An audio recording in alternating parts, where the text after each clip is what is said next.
Hello बच्चों, नमस्कार। मैं हूं नारायण पटेल, आपके अपने चैनल पर। आज हम लेके आए हैं पीएमएसएससी परीक्षा क्लास 9th के लिए साइंस का पहला चैप्टर, जिसका नाम है फसल उत्पादन तथा प्रबंधन, यानी क्रॉप प्रोडक्शन एंड मैनेजमेंट। यहाँ पर हमने आज 48 प्रश्न लिए हैं, जो कि आपको परीक्षा में 100% इनसे मिलेंगे। इस चैप्टर को आपने पहले भी पढ़ा होगा, जब आप मेरे साथ पढ़ेंगे तो आपको और ये मजबूत हो जाएगा। तो आइए फटाफट शुरू कर लेते हैं। यहाँ पर सबसे पहला प्रश्न है, विज्ञान की वह शाखा जो पालतू जानवरों के प्रजनन, पोषण तथा पालन से संबंधित है, उसे क्या कहते हैं? तो आपको मालूम होना चाहिए, उसे कहते हैं पशुपालन, यानी ऑप्शन ए। मैं ऑप्शन बताता जाऊंगा, आप पढ़ते रहिएगा। क्वेश्चन नंबर 2, यूरिया क्या है? तो यूरिया सभी को मालूम है बच्चों, ये एक उर्वरक है।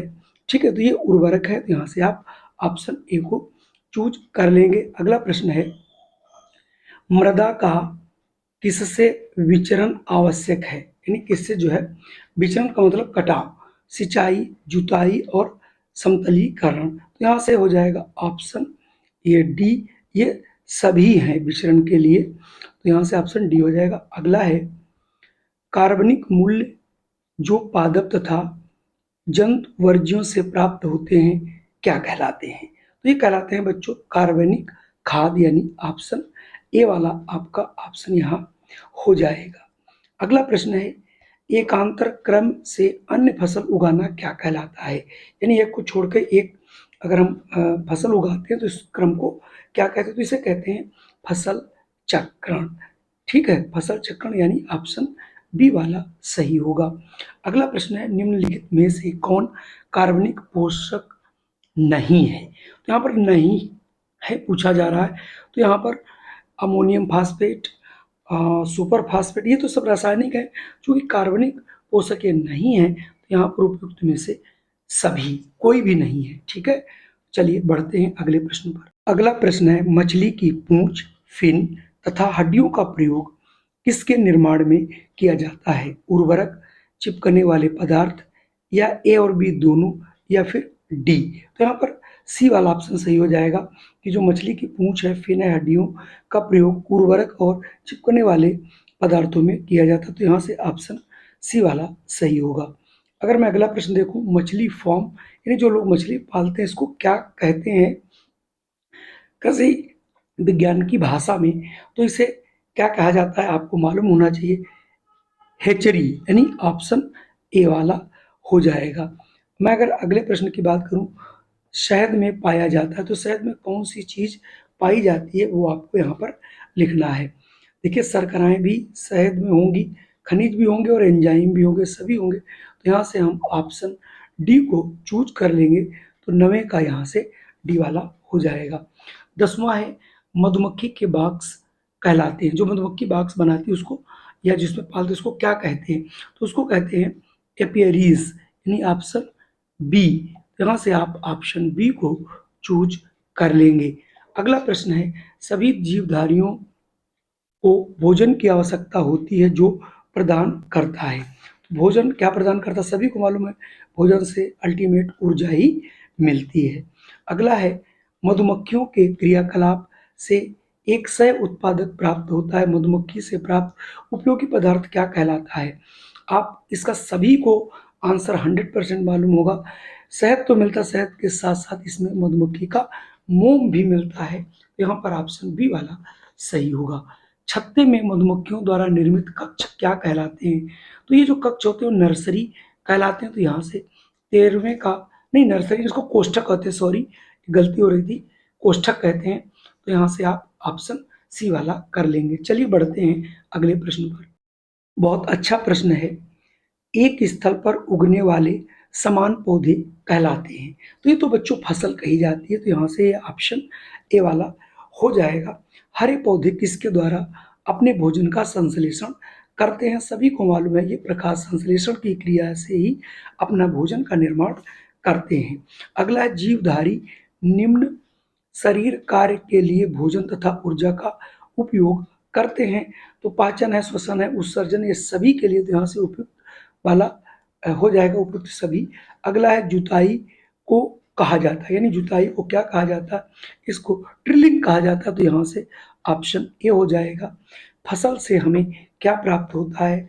फसल से तो मुझे खाद्यान्न भी है, फल भी, सब्जी सभी मिलते हैं, तो ऑप्शन ए डी वाला सही हो जाएगा। अगर मैं 19 की बात करूं, निम्नलिखित में से कौन रबी फसल नहीं है? मक्का, गेहूं ये सभी रबी फसल है। धान की जो फसल होती है बच्चों, ये खरीफ की फसल होती है। तो यहाँ पर निम्न में कौन सी रबी फसल है पूछ रहा है, सॉरी, तो यहाँ पर रबी फसल मक्का है, देखिए सॉरी गेहूं है, और बाकी धान, मक्का ये कोई भी रबी फसल नहीं है। थोड़ा सा पढ़ने में दिक्कत हो रही थी। अगला है कृषि में प्रयुक्त यंत्र कहलाते हैं। तो कृषि में जो यंत्र लगते हैं उन्हें क्या कहते हैं? उनको कृषि यंत्र ही कहते हैं और कुछ नहीं कहा जाता। अगला प्रश्न है मृदा किसके लिए माध्यम का कार्य करती है? तो मृदा जो है बीज अंकुरण और फसल वृद्धि दोनों के लिए, यहाँ पर ये ऑप्शन सी वाला सही हो जाएगा। तो हम यहाँ से ऑप्शन सी को सही कर लेंगे। बढ़ते हैं अगले प्रश्न पर। अगला प्रश्न है मृदा में बीज रखना क्या कहलाता है? सभी को मालूम, बच्चे गांव के जो हैं उसे बुवाई कहते हैं। विभिन्न अंतरालों पर फसल को जल आपूर्ति की आवश्यकता होती है या क्या कहलाती है? तो ये कहलाती है बच्चों उसकी हमारे फसल की सिंचाई, ऑप्शन सी। अगला है फसल के खेतों को जल आपूर्ति की जाती है, तो इसे आपूर्ति की जाती है, किससे करी जाती है? देखिए जब फसल में पानी की आवश्यकता होती है, चाहे वो नालियों के द्वारा, कुओं के द्वारा, वर्षा के द्वारा, तो यहाँ पर ऑप्शन डी होना चाहिए। चलिए बढ़ते हैं अगले प्रश्न पर। अगला प्रश्न हमारे सामने है, गर्मियों में खेतों में से किससे जल के वाष्पीकरण द्वारा सिंचाई की आवृत्ति अधिक होती है? मृदा से, पादप सतह से, बी और सी। तो यहाँ पर आपको मैं बता दूं, चूंकि अधिक अगर गर्मी है तो उसमें मृदा और पादप सतह दोनों से होगा, तो यहाँ पर ये ऑप्शन 25 का सी वाला सही होगा। अगला है फसल के लिए जल आपूर्ति के अधिक से क्या होगा? तो वहां पर मृदा सतह पर वायु कम हो जाती है, यानी यहाँ से ऑप्शन ये वाला ये सही हो जाएगा। चलिए बढ़ते हैं अगले प्रश्न पर। जंतुओं से प्राप्त भोजन में किसकी अधिकता होती है? जो मांस खाते हैं उनमें किसका मतलब प्रोटीन की आवश्यकता, प्रोटीन की मात्रा ज़्यादा होती है। खेतों में उर्वरक मिलाने के प्रक्रम जिससे मृदा में पोषक तत्वों की मात्रा बढ़ जाती है तथा फसल को लाभ प्राप्त होता है, क्या कहलाता है? तो जो हम लोग खाद देते हैं पौधों को, उसको खाद देना ही कहते हैं। अगला है फसल के पौधों के अतिरिक्त अन्य पौधे कहलाते हैं, क्या कहलाते हैं? जब हम फसल अपनी बोते हैं उसके अंदर बहुत से ऐसे घास उग जाती है जो हम उसे बोते नहीं, उसको कहते हैं खरपतवार, या उसको पतवार के नाम से जाना जा रहा है, खरपतवार। अगला है खेत में खरपतवारों का निष्कासन क्या कहलाता है? यानी जब फसल में अनावश्यक रूप से जो घास होती है उसको निकालना, क्या उसको वीडिंग कहते हैं। ऑप्शन बी वाला सही होगा। 31 है, निम्नलिखित में से कौन सामान्य पीड़क यानी पिस्ट है? तो यहाँ पर जो सामान्य पीड़क की बात करेंगे, चाहे वो कीट हो, चाहे चूहा हो, और ये चिड़िया, सभी जो है पीड़क कहलाते हैं। तो ये ऑप्शन डी वाला सही होगा। खाद्यान्न की कुल प्राप्ति कहलाती है, जो खाद्यान्न की कुल प्राप्ति होती है उसको क्या कहा जाता है? उसके लिए कहा जाता है कि फसल उत्पादन। चलिए बढ़ते हैं अगले प्रश्न पर। फसल की जीवधारियों से रक्षा करने में प्रयुक्त रसायन क्या कहलाते हैं? तो यानी जो रासायनिक जिनको हम इनको भगाने के लिए, चाहे उन्हें मारते हो कुछ भी करते हो, तो इसके लिए उनको कहा जाता है पीड़कनाशी, यानी ऑप्शन सी की बात यहाँ पर करेंगे। बढ़ते हैं अगले प्रश्न पर। पहले प्रश्न हो चुका है आपका, अब इसमें हमें अगला प्रश्न पे जाना है। परिपक्व के पश्चात फसल निष्कासन, यानी जब फसल पक जाती है और हम जब उसको वहां से निकालते हैं तो उसको, उस चीज को क्या कहते हैं? तो बच्चों से आप सभी लोग जानते हैं, उसको कटाई बोला जाता है। कटाई करके अपने घर लाना, मार करके उसको अपने घर में अनाज को इकट्ठा करना। निम्नलिखित में से खाद्यान्न नहीं, यानी जिसको खाद्यान्न की श्रेणी में इसमें नहीं रखा जाता, मक्का है, मटर है, बाजरा है और जौ है। मुझे लगता है यहाँ पर जो ऑप्शन है आप लोग जरूर देखिएगा। वैसे मटर जो है खाद्यान्न में नहीं है, दलहन में आता है। निम्नलिखित में से कौन सी फसल नाइट्रोजन से परिपूर्ण है, यानी कि इसमें नाइट्रोजन की मात्रा रहती है? तो ये मटर जो होती है, जितने भी दाल होती हैं, इनमें नीचे जो है गांठ पड़ जाती है जिसमें नाइट्रोजन एकत्र होती है। चलिए बढ़ते हैं अगले प्रश्न पर। अगला प्रश्न हमारे सामने है, निम्नलिखित में से कौन खरीफ फसल नहीं है? यहाँ पर नहीं है पूछा जा रहा, तो टमाटर को छोड़ दीजिए, इसमें टमाटर नहीं, इसमें होगा आपकी सरसों, सॉरी सरसों तो हमारी रबी फसल है, बाकी सभी खरीफ की फसल है। अगला है, निम्नलिखित में से किसे पौधरोपण द्वारा नहीं उगाया जा सकता, यानी उसमें रोपण नहीं किया जाता बल्कि उसको बोया ही जाता। तो मटर आपने देखा हो खेतों में बोई जाती है, चाहे मिर्चा हो, टमाटर हो, धान हो, इन सबको पहले बो करके फिर रोपा जाता है। अगला है, निम्नलिखित में से कौन रबी फसल नहीं है? मटर है, अलसी है, गेहूं है, सोयाबीन है। तो इसमें जो सोयाबीन होता है ये रबी फसल नहीं है, बाकी ये गेहूं के साथ मटर और अलसी इत्यादि सभी बोए जाते हैं। चलिए बढ़ते हैं अगले प्रश्न पर। अगला है, टमाटर को उगाने की विधि क्या है?